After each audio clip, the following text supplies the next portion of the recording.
Okay, everybody, I've got another amazing guest for you today on the Handicap Golf channel. I would love to introduce you all to Brent Wells, aka the amazing GSPro golf course designer TekBud. So, Brent, welcome to the channel and thanks for coming along. Thanks so much for having me. So, what I want to get from today, Brent, really is I'd love you to describe to the audience everything, not everything, but a lot of stuff about how you go about designing the golf courses on GSPro, because I'm pretty sure that I'm not the only one that wants to say to you, thank you just for designing these amazing courses that we're so lucky to play on GSPro. Can you just tell everybody 3 or 4 courses that you have designed on GSPro, please? It'd be easier to tell you 3 or 4 courses that I haven't designed. That'd be faster. Now, if you just kind of go, some of my recents, obviously Georgia Golf Club, pretty recent update. One of my favorites is Cabot, the Cabot Links and Cabot Cliffs courses. And then I've got probably 10 or 12 in the works today. In fact, I did a quick look. I think I have 91 courses in the game, and then I have 83 courses either behind my Patreon or in some form of beta format today. So almost 170 courses at this point. Mate, that is some going, because I'm going to come to all my questions that I've got for you in a little while, but one of the questions that I do have for you, and you might as well answer it now, is how long does it take you to actually design from start to finish a course? So, when I first got started, it took ages, but I've been designing now for 7 years, I think. So, I've got a pretty efficient process. Just to give you an idea, I did an executive 9-hole course on the V4 tools 2 days ago. I finished it in between 4 and 5 hours. So it really depends, right? I mean, it depends on how complex a course is, the requirements that are in front of me. A course like Georgia Golf Club took, probably 60 to 80 hours for the full rebuild this year, and probably the same for last year. But part of that was because I was learning the new tool set while I was kind of moving along. So that's a huge range, I know, but you can spend as much time as you want on a course. And some people have been known to spend, 6 months on a course. I don't have that kind of time. Mate, that's it's some going. I imagine that you can become quite a perfectionist when you're doing it. Like you say, some people spend months designing a course. I imagine there's so many things that you can just go back and think, oh, I could make that better. I could make that better. You can. And I've been asked this many times. I just can't.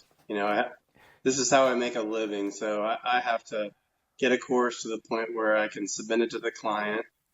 And when the client's happy, I'm happy. Now, something like Georgia Golf Club, obviously I took every picture I could find, and then I tried to duplicate that picture. Wherever that was, I would find the spot, the picture was taken, and then the direction the picture was taken, and then I would try to mimic that spot. But even then, there's only so much time. There's only so much time and assets, and it can drive you a little bit mad. And I just, as a full-time designer, I don't have the opportunity to be driven mad. Really, I've got to move on to the next project. How did you actually get into designing golf courses on simulator software? Back in the days of Perfect Golf, when the CourseForge system opened up, I decided to it was actually FarmLinks was the first course I ever did, which is a course that's about an hour from my house. So I was very familiar with it. And it's a course that has extreme elevation changes. So, I heard that you could use real lidar and terrain.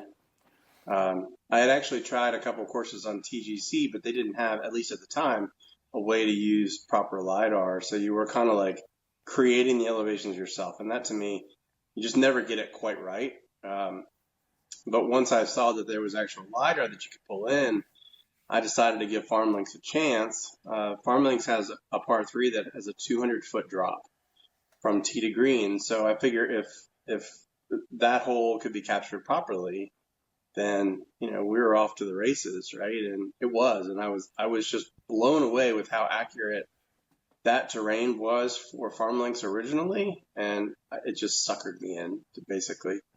Then it was just one after another, but only still like 20 in the first 3 or 4 years, just because, I had a full-time job and, I was working on other stuff. But, last year I think I did something like 95 courses last year over the course of the year. But again, it became my full-time job last year. For the people out there who are thinking, what the hell is lidar? Can you just give it a very brief explanation for us, please? Yeah, I mean, imagine like a drone, that flies over a golf course and maps out the underlying terrain. So it's shooting like a radar down to the ground and then getting that feedback and creating all of the elevation changes within the course. I've heard of lidar down to like 5 centimeters. And if you can get to that point, every break on every green is going to be accurate without you having to really touch anything, which that's the best, right? Is you get really good lidar and you don't have to go back in and modify into the elevations. You can just worry about what gets placed on top. Most of that's provided by the government, and the U.S. is way ahead of everywhere else. The UK, England is pretty good, but like areas like Ireland, there's just nothing. There's no lidar at all, and that's why you basically don't see, any courses from that area. I think basically Asia is a big zero, like no lidar whatsoever. So I get asked a lot, like, can you make me this course in Bulgaria? There's actually an amazing course in Bulgaria, like right on the cliffs. I forget the name of it, right?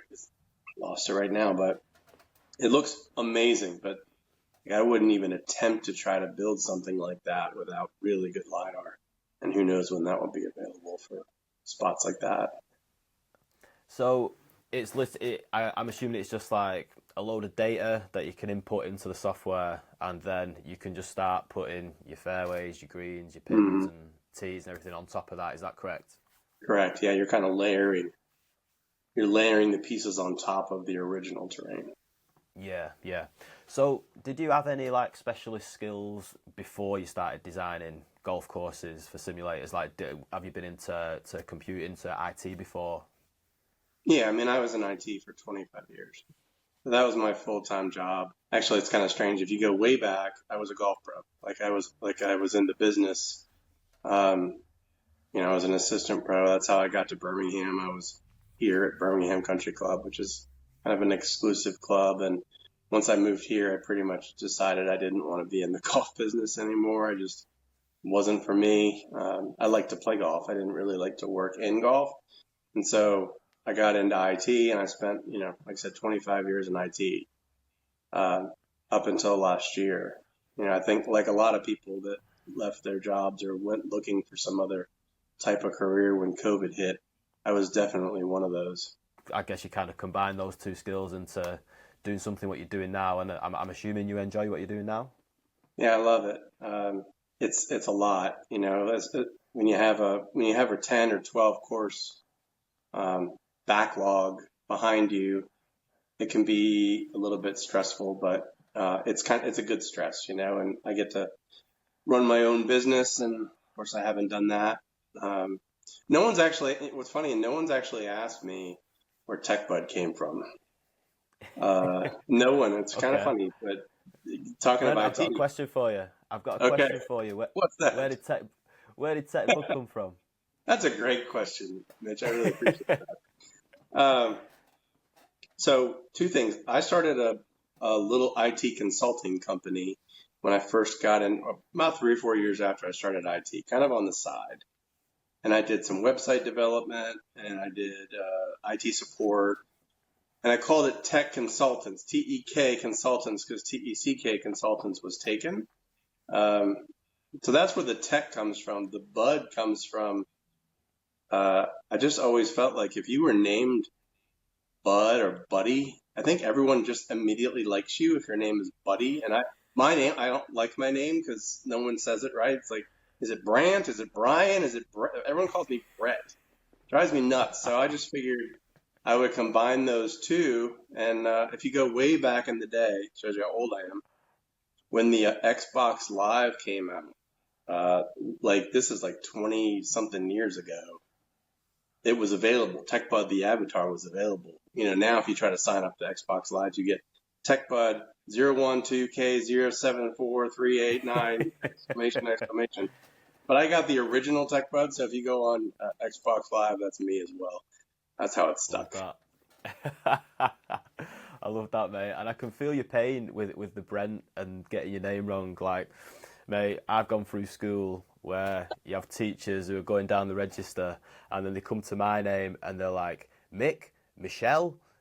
I'm going to ask you, it's probably a really difficult question and you're probably going to tut when I ask you this question. But the question is, can you please explain how you go about creating a golf course on GSPro in as few words as possible and explain it for the distinct amateurs like myself? So just a quick step-by-step process.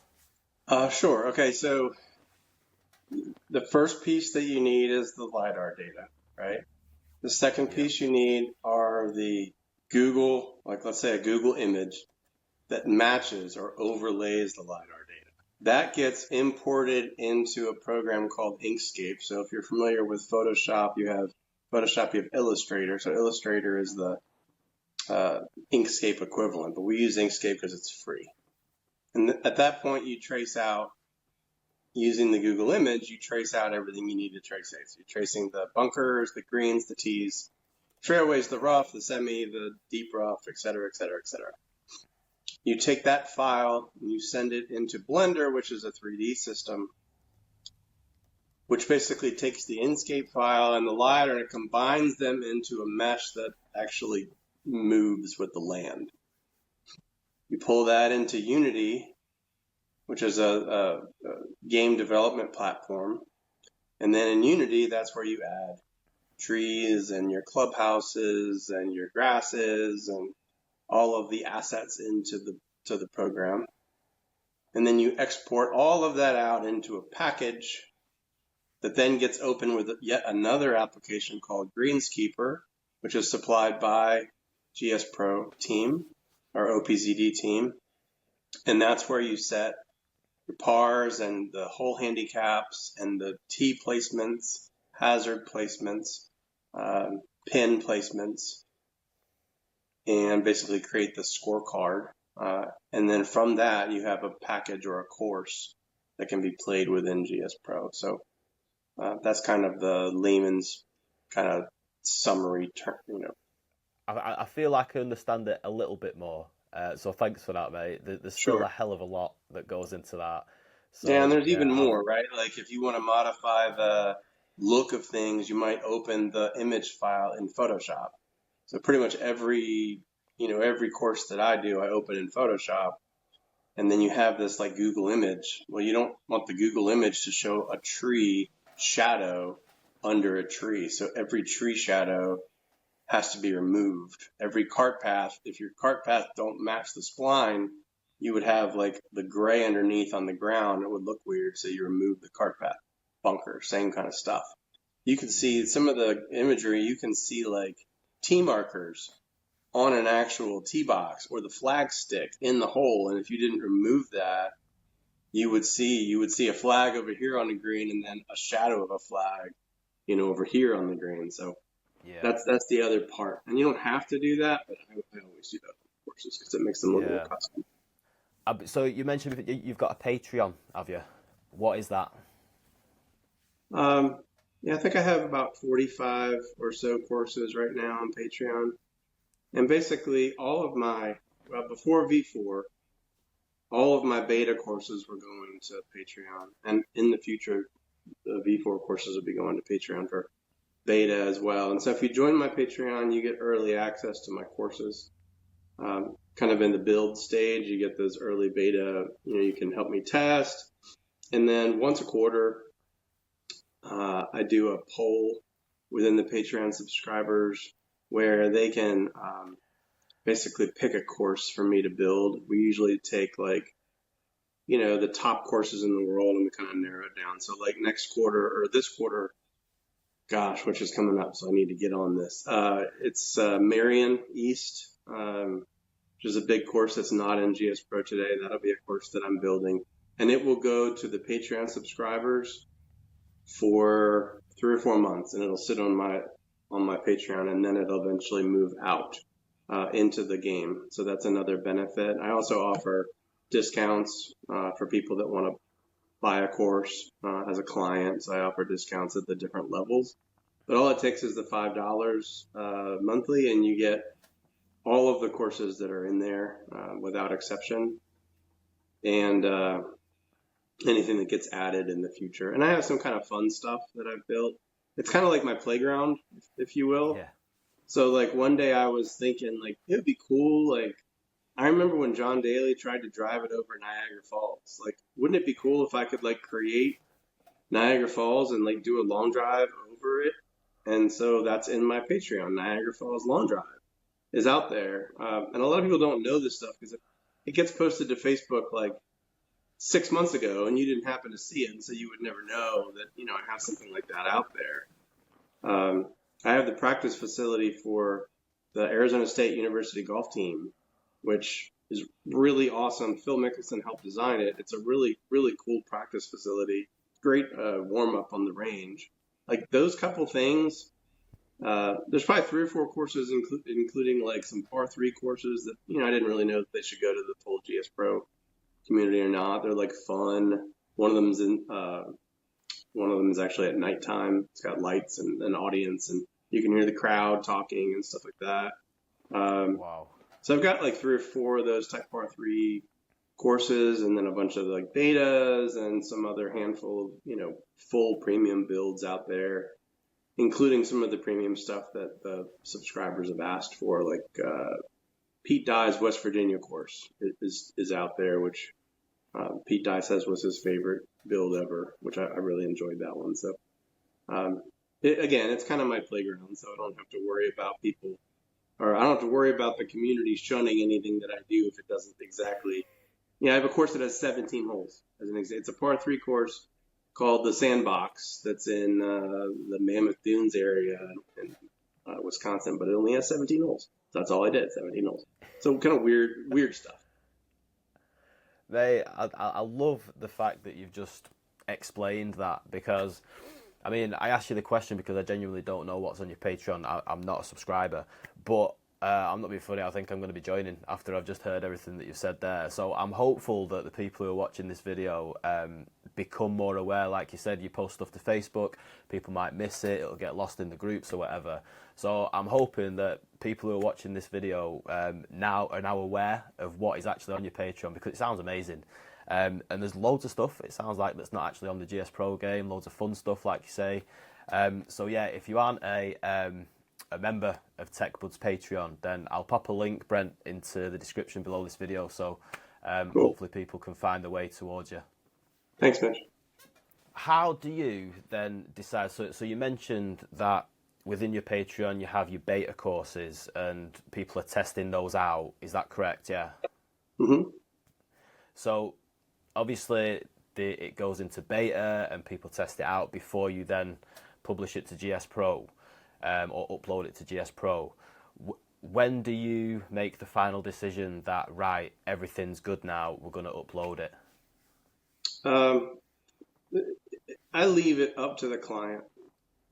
So if the client really wants it, uploaded to GSPro because he has a bunch of friends that, also have GSPro, then it gets uploaded immediately. I don't ask any questions as long as it's ready. But I try to, what I'd like to do going forward at least is only my best work goes into GSPro. I don't really want my lesser builds, because some people ask for not premium builds, right? They don't want to spend the money to get a custom replica clubhouse. They don't want all the custom assets and the extra cost. They just want a course that's similar to theirs at home, so they can beat their buddies in the spring and have a leg up, right? They don't care about the extras. And so, those courses, my community knows that I release like all the courses there, and some of them are like more basic builds, I guess you would call it, versus premium. And so I don't feel like that hurts my brand in any way because they still want the courses there. But if I just release them to the thousands of people that are on GSPro and they don't have any context, that this is a basic version, now all of a sudden I'm kind of releasing lower end stuff, and I don't necessarily like that. I'd rather just my premium work, be released to everyone. So that's kind of where I draw the line. But again, if somebody really wants it out there, I'll release it regardless. It's really up to the client. I mean, I've had a few clients that don't want to release to any. That's a challenge in itself. But you just kind of have to work through those individually. Do you know what, mate? I think that's a really good idea because I'll kind of word it like GSPro, in my experience, every course that gets released seems to be almost a perfect final version. And I know things keep getting updated and Georgia Golf Club and everything else gets updated, but it's like a final copy that gets uploaded. And like you say, you've got your Patreon, which is like another area that you can upload courses to. People can play courses, and it's just a little bit more fun, a little bit less polished, like you say. And I think it's a good thing because, like, you've got the likes of TGC 2019, where you've got hundreds of thousands of courses, but it's just that there's a lot of crap on there as well, isn't there? Yeah. We don't want to turn into TGC, and we don't want to have multiple versions of courses in the game. We want the best version of each course in the game. And so, I have the most courses in the game today, right? I think at 91. So if somebody wants to come back and redo a course that I built a couple years ago and they want to do it with the new tools, like that's fine. And if it replaces my course, that's fine. I can just keep my old one on my, in my playground area, right? And that's totally cool because we only want the best out there. Yeah, and I do think that is a massive pulling point of GSPro because, I mean, I find myself gravitating towards GSPro all the time now rather than TGC, and it is mainly because I don't have to search around for the best version of a course. I know that if the course is there in that list, that is the best version of that course. Right. How much? I'm guessing you have like a pricing structure for when you're charging people. So somebody gets in contact with you, Brent. They say, right, Brent, I want you to build this course in this location. How much do you charge? What do you say? Yeah, so, I mean, obviously the answer is it depends. But, I generally start at kind of the low end, about, $900 to $1,000. That's about the low end for an 18-hole course. Yeah. US. And then it can really, the sky's kind of the limit, right? Because it all depends on, like if somebody wants a replica clubhouse, right? I mean, that's going to cost, $250 for like a general replica clubhouse just because of the time involved. But I've had people that want like, hey, there's this really pretty house on the corner. I want that to be a replica. Oh, and I want this one to be, so that it can add up pretty fast. My premium builds usually are around 2,000. Yeah. Now some of them have gone higher. Some of them have been, as an example, I'm working on a course right now in Vegas. I think it's in Vegas. Maybe it's in Arizona. It's in Arizona. There's 1 million houses on it. You know what I mean? And like, there are like stacked down every single hole, and that stuff just takes time. Even if you're just placing an asset, like it has to be placed in a way where it's not hovering, where it's not hidden, where, you may take a lot of terrain sculpting in order to kind of get it in there right. And it just takes time. So those kind of things I charge for. If somebody wants, as an example, I'm doing a course right now outside of Boston. And they said on one particular hole, you can see the Boston skyline. And so, seems like an easy request, and I was able to get the Skyline in there, but that kind of stuff is obviously going to be extra. If you look at like a course like the Win that just got built, I don't know if you've looked at that yet. Like the assets that are in there, the custom assets, had to take hundreds of hours. Now, how much time and energy, or how much cost would it be for a 3D designer for hundreds of hours? Like you couldn't afford it, right? So obviously some of these people are doing this just because they enjoy it. For me, it's a living, so I can't build the Win. I can't build a course like that, and add all those kind of assets. It would just, nobody could afford it. Yeah, mate. It's tough too because most of the time the people that come to me want their home course built. And like they're the one person that probably cares about that home course. Nobody else does. So they eat the full expense, which is a lot. I realize and I understand it's a lot. But that's why I try, what I would prefer to do is push more and more people over to Patreon. And then I could just cycle through the courses that the Patreon community wants built. So, right now it's once a quarter. But, if I had enough people on Patreon, I could maybe do one course every 2 months. And I'm talking about like the best of the best courses, not just, Joe's country club down the street, that only the one guy wants. Like, I want to see all the best courses in the game, starting right at the top and working our way down. And that's what I'm trying to do, is build a large enough community where they can assist me in building that. Building that kind of structure. So, in terms of like, I'd say the most popular course on GSPro, Georgia Golf Club, was that a passion project? Like, was it a combination of different people that worked on that? Like, was it a passion project, or did somebody come to you and say, "I want this built. There's your money"? Yeah, no, I didn't get paid for Georgia Golf Club. That was a free one. But it's probably my favorite place on the planet, so I was okay with that one. I actually got paid for Cabot, which was shocking because Cabot Cliffs was probably my second favorite place on the planet, so somebody actually wanted that. But a lot of times people don't want the resort courses built or the high-end type courses built. They assume those will get built. They want their home club. But at the same time, I know that Georgia Golf Club, probably got me some Patreon subscribers. So I'm sure I made some money out of it, right? It wasn't completely for free. But, I decided I was going to redo Whistling Straits. I'm not sure if you're familiar with that. I posted about it, and I actually started a donation campaign, like a PayPal donation campaign for it, because that one, again, is one of my passion projects, but with 1,800 bunkers, I wasn't going to do that one again for free. That one I was going to have to charge for. There's just too much time involved. And thankfully the community was interested in having it. And so they've, the PayPal donation piece got me to the point where I was able to get started. And it's kind of a funny story that course was also one of the first courses that I ever built on Perfect Golf. And it broke, when I first built it, it broke Perfect Golf because they have the 1,500 splines reached some sort of a weird limit, and we couldn't load the course in the game at all. So I had to remove like 1,000 of those bunkers. And so if you go to the current Whistling Straits and you just navigate around, you can see which bunkers are actual bunkers, like with lips, and then everything else is painted.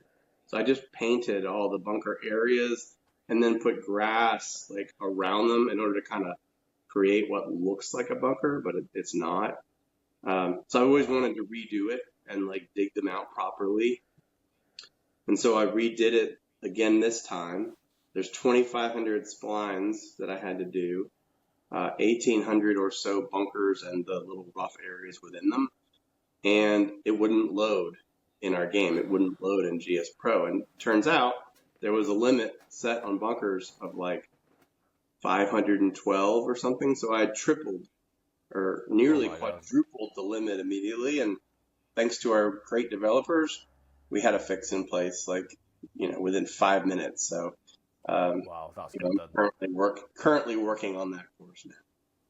So yeah, you'd spend all that time making all those bunkers, and then you come to finalize the course, and then it's like, oh no, it's not working. It didn't That must have work. been And hard. there wasn't like easy communication with the developers of Perfect Golf in order to get that solved. I just had to delete them, waste all that time, delete them and paint them. So thankfully we have a much more open and, our developers are awesome. They're always listening. They may not always put in a fix because they have their own list of to-dos. But Yeah. generally, if it is a fix, if it's a bug, they are quick to work on it. The feature request stuff, everyone wants something different. So that's kind of to the side. But yeah, I have to say, like from a simple consumer of GSPro, that is definitely one of the biggest appeals and attractions to that software. That is just the community and the developers. They're just amazing. If I've ever had Yeah. a problem with loading a course or whatever it may be, I quickly go onto Discord, and within a few minutes, somebody's helping me out. They're always listening, they're always creating updates and all that sort of stuff. So, for anybody who hasn't tried GSPro yet, I strongly suggest you give it a go because it is fantastic. Wouldn't you agree, Brent? Absolutely. I bet my career on it. One thing I wanted to ask you, like you sound like you've got multiple courses on the go all the time. Like you might have been asked by 4 or 5 people to design a course. Do you start one course and finish that course, or do you do a little bit of one course, dip into another course, and then another course? How do you work it? Yeah, I get, I don't want to say bored, but I get, like, I have to have multiple courses started. And part of that is because I try to work, in IT, it's called an agile methodology, which means basically I try to take a course and I get it into a workable stage, and then I hand it off to the client as quickly as I can and let them start providing feedback. Because the last thing I want to do is build a golf course, get it to the very end where I think it's good to go, and then I find out that, oh, yeah, we have a semi-rough. I forgot to tell you. You know what I mean? And I have to kind of like go back to the beginning to add those components. I would rather get the client involved in the process as early as I can. Because at the end of the day, it's their course. And if they're happy, I'm happy. But they're going to probably know the course a heck of a lot better than I do. And so, like I said, I have 2, 3, 4, 5, 6, 7. I have 8 courses right now that are in the hands of the client. They're actually testing it. And that may have been the first version that they're testing or the second or third version of a course that they're testing. And then I have 1, 2, 3, 4, 5, 6, 7 courses that are in progress. And then about, 7 or so in queue that I haven't touched yet. Sometimes I just feel like splining, like, especially on like Brent. You ever wake up in the morning and you're just like, I just feel dumb today. I don't want to like have to think. I just want to do something like super basic, put on some music and just that's for me, that's Inkscape. Because I can sit there and trace without thinking about anything. You know what I mean? Yeah. If I have to like spend a bunch of time and like try to match this image to, these assets, that takes a lot of thought process and to get these things right and to get colors quite right. So I like to kind of do things almost in bunches, depending on how I feel. And then I just release the first one out, get it to the client. As soon as they have feedback, that's the one that goes to the top of my list. I'm always trying, I charge the clients, so I charge them half up front and I charge them the other half on the back end, when they're happy with the course. So I have motivation to get a course to the finish line. They may not have the same motivation once they have the course in their hands. It's like sometimes I have to prod them a little bit in order to get some feedback and some testing done. But to me, that works. It works the best. I could do like maybe a couple holes and give it to them. Make sure these holes are good or whatever. But I have the feeling that they would always say, yeah, these are fine. But when they have the whole picture, they can play the whole course. think they see things that they wouldn't necessarily see if they just had a couple of the holes finished. Yeah. So I'm assuming like once you've completed a course, you give it to them or you upload it to Patreon or wherever, and they play it numerous times to find any glitches, anything that you might be wrong, or do they just literally free roam around it? Both. Yeah. Yeah. And I ask them to play it for sure. I want them to play it on their simulator, and then I give them a short video because most people don't know how to free roam, around the course. So I provide them with a short video on how to do that and how I like contact, like how I like feedback. Because some people they'll provide here, there's an extra tree over here. Well, I don't know where over here is. You know what I mean? Like it usually takes me longer to fix something, to find the thing to fix than to actually fix it, if that makes sense. Yeah. So I either if they're not comfortable with what I provide in my videos on how to provide contextual feedback, I'll just set up a Zoom call. I'll share my screen, and then we'll just go hole by hole, and they can tell me, oh, this tree's a little big. Boom, this tree's not here. Delete. And they're always like flabbergasted, like, gosh, that was a lot easier than I thought it would be. Like, yeah, it's easy if I know which tree. You know what I mean? Like, Yeah. The tree on the left on number 2, it needs to be shorter. Well, there's 47 trees on the left. Like, I don't know which tree. I guess it can be quite frustrating if you're just doing a back and forth over the computer or text message or whatever. I guess that can be very frustrating. And like you say, a quick Zoom call will fix it in 5 minutes. It does. It does. And I can pretty much tell right away if the client is a Zoom call client or if they're going to be able to, because I show them how to F5 around, take a screenshot. It has to have the mini map on there and the hole. So I know what hole it is. And then they can just mark on the screenshot, delete this one. But if that's too much for a client, then that's when a Zoom call works way better. Amazing. Like I said, mate, before, it sounds like a ridiculously complicated process that I wouldn't even know where to begin, but you've definitely given me a bit more of an insight into how you guys go about building the golf courses. So yeah, once again, I've said it. If I said it once, I've said it a million times. Thank you so much for building these courses that we can enjoy. I'd like to ask you a few quick fire questions, Brent, please. Go for it. We'll start off nice and easy. How long have you been into sim golf? How long have you played sim golf? 7 or 8 years, somewhere in there. Very good. Do you have a golf handicap or not? Like an actual, in real life handicap? Yeah. Yeah, after this past weekend where I played or this past week away where I played miserably, it's up to 4, 4.1 or something. Still amazing. Miles better than I am, buddy. Yeah, I was a scratch, but that was a long time ago. Before you started developing golf courses. And before I had, kids and wives and houses and things like that. I feel your pain, like I think many of us do, mate, as well, especially those of us with families. I think they said you take to figure out where your handicap is today, you take your lowest handicap you've ever had and you add 1 for any mortgage that's current, you add 1 for any kid, and you add 1 for any wife, including the ex-wife.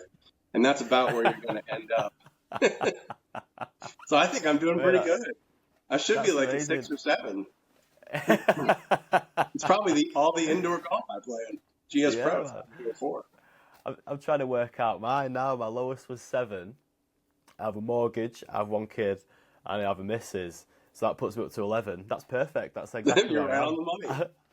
That's a scientifically proven formula right there. That's right, absolutely. Right, what launch monitor do you use in your sim setup, Brent? GC2 with HMT. Started with SkyTrack. You started with a SkyTrack, right? Okay. When did you upgrade to GC2? Probably 5 years ago. Was it quite quick after? It was a couple of years. I enjoyed the SkyTrack. The short game drove me a little bit bonkers, and the no reads. Those were the 2 issues that I had with it. But as far as long game for me, it worked really well. And I'd have runs where it would pick up all the shots and everything seemed good. And then all of a sudden you'd have, runs where it just didn't pick up as well. And it just got tiring, especially if I had like company over to play. That's when it really, because I don't know why it was, but every time I had somebody over, that's when we had no reads. And that part would drive me crazy.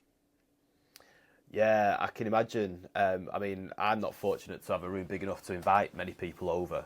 So I'm just the one who plays in my sim. And like you say, it's frustrating when you get the no reads. But you learn to deal with it when it's just you. But if I Yeah. was to have friends over and I'd be like, oh yeah, I've got a golf simulator, come on over, boys. Then if they're getting no reads and like, oh, this is crap, like what have you spent all this money on, Mitch? So I completely understand that, mate. And Yeah. GC2, I'm assuming, is far more reliable. It's very reliable. So in your sim, Brent, do you prefer practice or course play? Probably practice. I've always been that way. I mean, I still use the basic driving range like a ton. I know people are like, why do you use that? I don't know. I've always used, I'm a range rat for sure. Mate, this is why you're so good at golf and you're down to a 4 handicap, because the likes of people like me who just load up GSPro and hit Georgia Golf Club, we don't get much better. So we need to get on the range a bit Yeah, more you like get you. beat up. You get beat up repeatedly doing it that way. That's it. Okay, let's get a bit more juicy then. Um, can you name for us your 3 favourite courses on GSPro that you built? Yeah, Georgia Golf Club obviously would be number one. Cabot Cliffs number two, and probably the Pete Dye West Virginia course number three, and that one's behind Patreon. I'd like to Yeah, update that. Parker Golf Club and Whistling Straits and about 19 others would be right there as well. It's really, they're like children. It's hard to really like pick one. Um, yeah, and I have a lot of like diamond in the rough, type courses that like Fisher's Island, as an example, is a course that I released not too long ago. My first D4 course, which is, I think it's phenomenal. I think it's a really good course. I probably should release that one to the Gauntlet to see how they review it. Does it get? This is away from the quickfire questions. Do you get negative reviews? Um, yeah, no, like the first, Georgia Golf Club I got some negative reviews. I try to use them as constructive criticism for the most part. Generally, if someone is saying something is wrong, then probably is something off that I just didn't catch or notice or see. I'm not like the I wish I was a better artist, but like color to me, like sometimes I feel like I'm pretty good with it, and other times I have to get my wife like to look over my shoulder because I tend to want to go a little bit overboard or make things a little bit different. I guess that's part of it is I don't want every single course to look the same. So I try to match an image I might see, and sometimes, it may match the image, but it doesn't really match what a person expects kind of in real life to look like. And so I get, Yeah. negative feedback for it or whatever.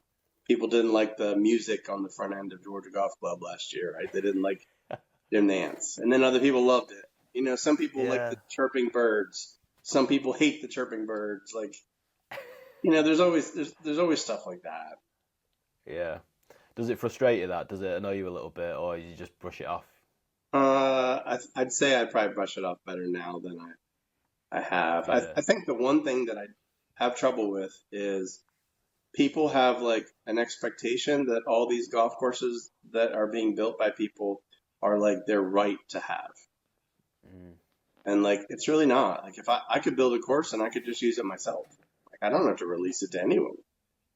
Um, absolutely. the courses they're, they're freely built by the community, but that doesn't mean that they don't take a lot of time. And for someone who puts in a lot of effort, and time and is making a living off of this, it would be nice for people to realize that, there's more to it than just this free time.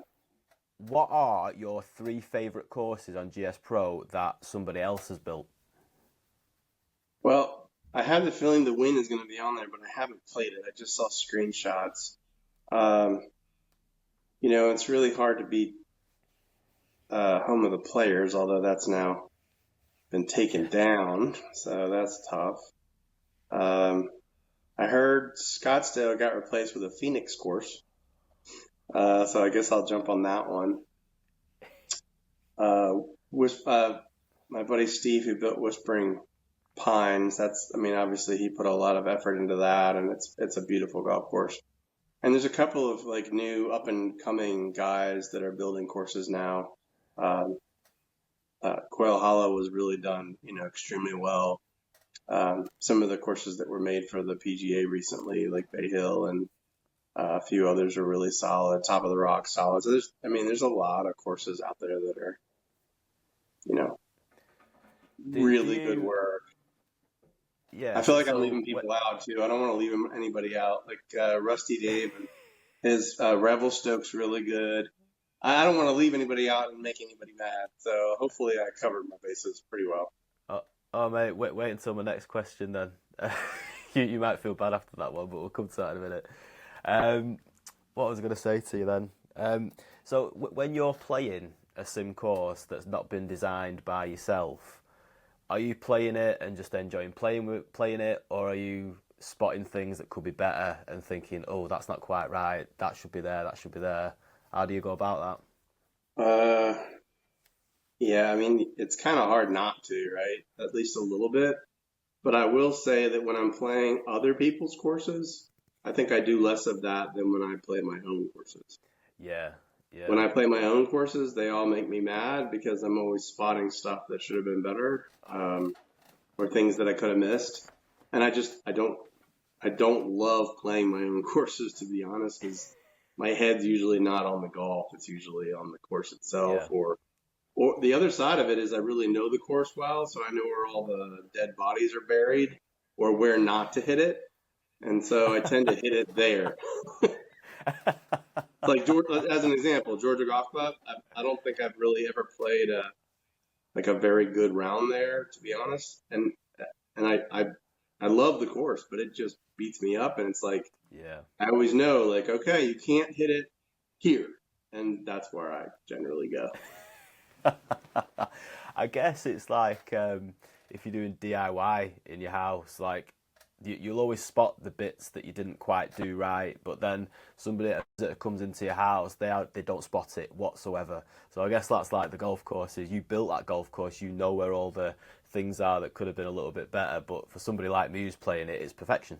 Yes, that completely agree. Right.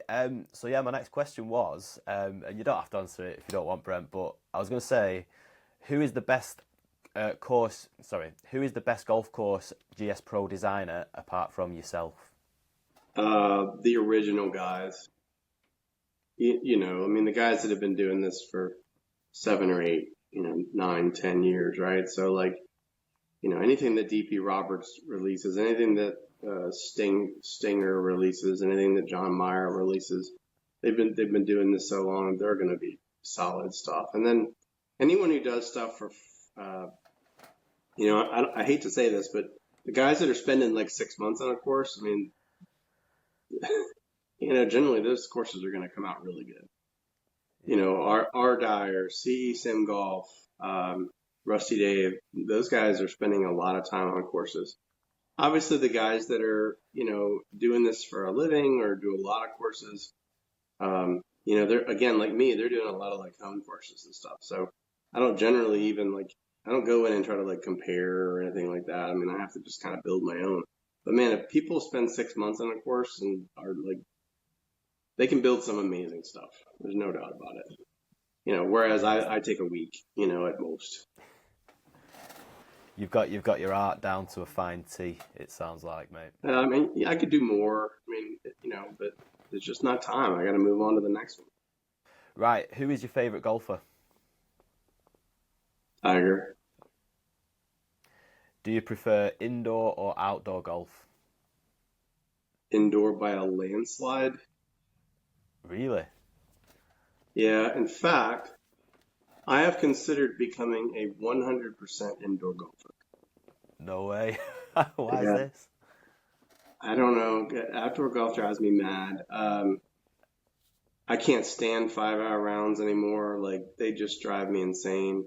If golf was fast outside, I think it wouldn't be a landslide, but it never is. Um, Now, what I do enjoy, I enjoy the trips, right? I enjoy getting out and playing somewhere new. But Yeah, like, I don't really just love going and playing a local course really that much anymore because it's like they're okay. The local courses are okay, but 5 hours and $100 to play this little course or this muni or this private course that's not all that great. It's like, I think I'll just stay home and play like 5 rounds in the same period of time. drive for show or putt for dough. Which Drive, side are you on? drive, drive, drive, drive, drive. But let's say there is a complete beginner who's wanting to get into the golf simulator world, maybe set up a sim in their own house. What would be the one tip or the one piece of advice that you would give somebody who's just starting out? Um, the one thing, the one thing I would say is don't buy a country club elite mat. I hate to say it, and I'm sorry, country club elite, if you happen to watch this. Don't buy that mat because every single person that buys that mat ends up with elbow, shoulder, hand, or wrist issues. Every one of them. And it's like it's so funny. You watch the guys on like the Facebook or whatever that post, and they're like, "Hey, I'm having some elbow problems now, and I've never had elbow problems before, but now that I'm playing so much indoor golf, I'm having elbow problems." And you ask them, "Do you have a CCE mat?" And 19 times out of 20, they do. I Yeah, did. It was the first mat I bought, and like I played a lot, and I started hurting my elbow, and I'd never like I grew up in the north, and we didn't hit a lot of driving ranges off turf. It was almost or off grass. It was almost always off a mat. I never had issues on those mats. As soon as I got that Country Club Elite, and it feels great. You hit a solid shot on it. It feels solid and pure. It feels like it grabs like the ground does. Feels wonderful when you hit a solid shot, but it wrecks your elbow. So that would be my one thing. Do not. And in fact, I had a buddy last year invested in a whole setup. Um, did this whole thing in his garage where he could open the garage and everything came up like this remote, awesome system. And like 6 months later, he's like, I can't play anymore. And I'm like, what's wrong? My elbow's just killing me. And I'm like, I wow. told you not to buy that mat. And he's like, I know, but I bought it anyway, and here I am. Like, go get a different mat. Get a mat. Like, base your mat around safety and health of your body and not the feeling that you get. Like, I have the fiber built, and I've been hitting it for like 5 or 6 years, and you can barely tell that I've hit a shot. And I'm a bit of a digger. So it's amazing how well it's kept up. It doesn't feel like real golf. Like I get that. However, I have not injured myself, and that's if you hurt yourself playing indoor golf, it's going to leave kind of a bad taste, and you're not going to want to do it.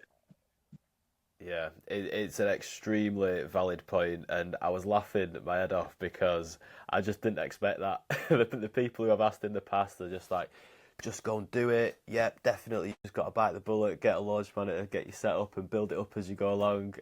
And he was like, "Don't buy Country No, Club just Elite." don't do But it because you're going to spend it's all this money and you're going to have this nice setup, and you're not going to want to use it, or you're not going to want to, or not even be able to use it. very sound advice there, Brent. Thank you. Just trying to look out for the safety of all the indoor golfers out What a guy. He builds there. courses for us that we all play, and you're looking after us as well. That's Top right. man. So, Brent, thank you so much for joining us on the Handicap Golf channel. You've provided us with an amazing amount of insight there, not only to how you develop golf courses, but a variety of other things as well. So, thank you very much for coming on, mate. I really appreciate it. Thanks for having me, buddy. I appreciate it. Anytime.